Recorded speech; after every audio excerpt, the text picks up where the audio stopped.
Hi, welcome to CD How To. Today I am going to show you how to check the antifreeze level and the brake fluid level on a engine here today. This happens to be a diesel engine. It doesn't make a difference, but here we go.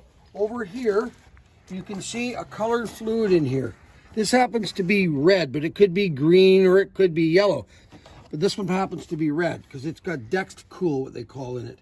So what we got to do is the engine's cold right now, and our level is good. It's between the full line, which you really can't see, but you can see over here that there's a fair bit of antifreeze in it. If that bottle was empty or very low to the bottom, we know we need to add back up to the line, which is here. Okay, and here's where you'd put it in. Just through the top here, through this cap.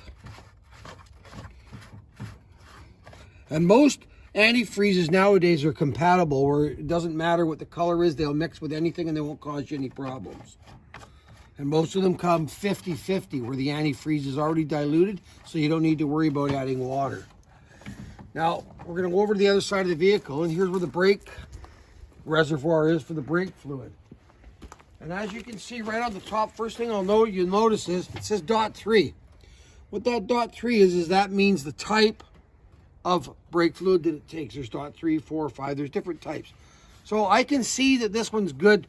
It may be hard for you to see on the video, but it's black here, so that means the fluid's right up. But if it was down to this level, what it'll cause air in your brake system, and you may need, not saying you do, but you may need to get it cleaned.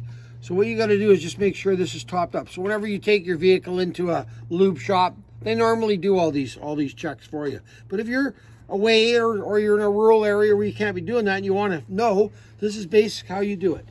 Thank you for watching and stay tuned for the next video.